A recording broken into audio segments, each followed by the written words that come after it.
अस्सलाम वालेकुम गाइस, जिरगा की एक नई एपिसोड में आप लोगों की खुशामदीद। अस्सलाम वालेकुम। ये हमारे भाई आज असद भाई भी हैं।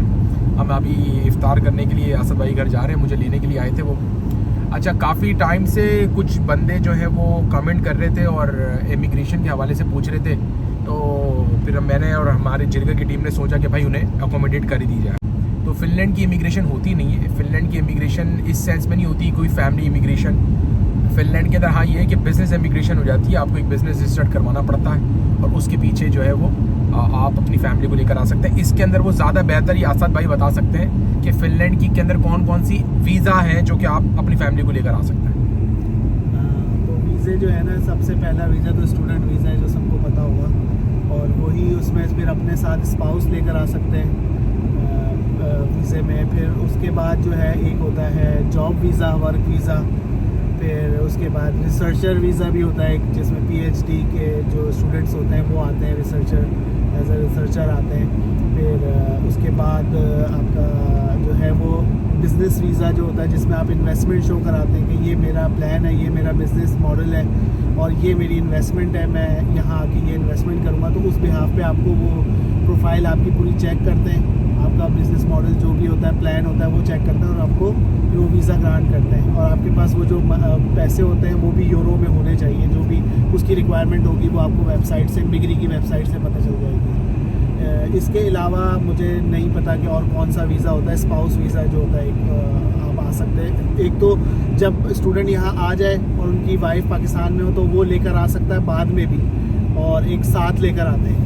नहीं असद भाई, सवाल लोगों का ये था, वो एक साहब जो है वो बार बार सवाल कर रहे थे, वो इमिग्रेशन की बात कर रहे हैं। तो मैंने कहा फिनलैंड की इमिग्रेशन तो नहीं होती ना। मैंने तो नहीं सुना फिनलैंड की इमिग्रेशन डायरेक्ट पाकिस्तान से नहीं होती, जिस तरह UK और कनाडा की होती है ना, US की।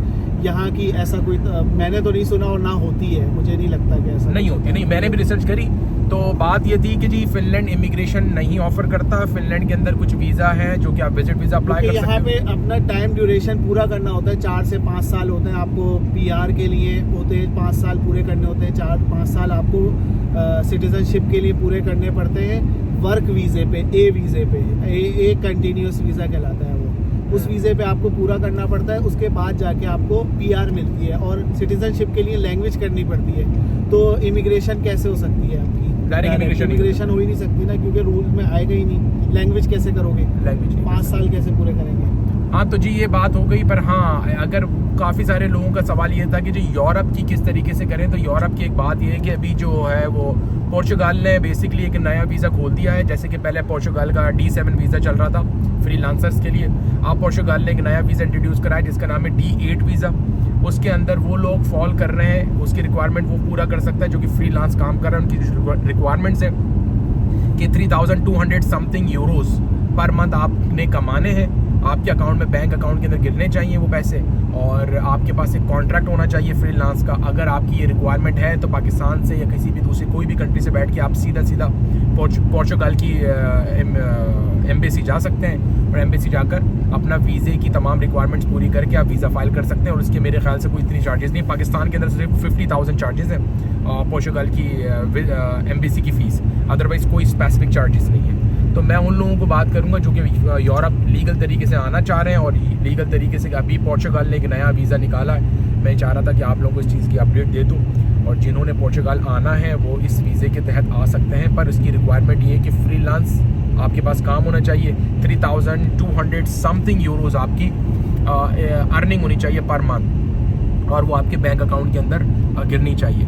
उसके साथ फाइल आपने ऐसे बनानी है कि आपने 6 महीने की अपने बैंक स्टेटमेंट, 6 महीने की सैलरी स्लिप्स का मतलब है जो आपकी इनवॉइसेस आपके कोई भी क्लाइंट आपको भेज रहा है, 6 महीने की सैलरी इनवॉइसेस, और उसके साथ साथ आपका कॉन्ट्रैक्ट जो कि आपके पास फ्रीलांस का एक कॉन्ट्रैक्ट होगा कि जी ये मेरा क्लाइंट है और मैं इसके साथ इतने टाइम से काम कर रहा हूँ। तो ये आप रिक्वायरमेंट कर लें। इसके अलावा एक और ख़बर ये थी कि जो रोमानिया बेसिकली जो है वो शेंजियन कंट्री के अंदर शामिल होने जा रहा था, अभी तक जो है वो यूरोपियन यूनियन की लिस्ट में अपडेट नहीं हुआ वो, पर यह है कि जी वो यूरोपियन यूनियन के अंदर आ चुका है।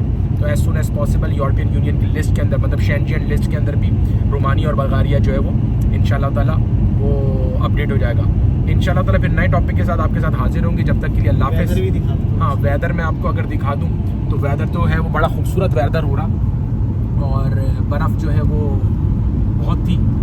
अब जो है कि आज बारिश हो रही है और मेरे ख्याल से कोई कितना टेम्परेचर हो रहा है, 7 टेम्परेचर हो रहा है, 6 टेम्परेचर हो रहा है प्लस के अंदर। तो वेदर अच्छा हो रहा है, आज इतनी ज़्यादा खैर सर्दी नहीं है, पर ये फिनलैंड का जो है वो मौसम जो है वो अनएक्सपेक्टेडली होता है। आज सर्दी नहीं है, आधे घंटे बाद पता लगेगा बर्फ़ ही बर्फ़ हो गई है, अब किसी को कुछ नहीं पता। तो तब तक के लिए हमारे अल्लाह हाफ़िज़ असद भाई, अल्लाह हाफ़िज़। इंशाल्लाह नए टॉपिक के साथ हाजिर होंगे, जब तक ख्याल रखिए, अल्लाह हाफ़िज़।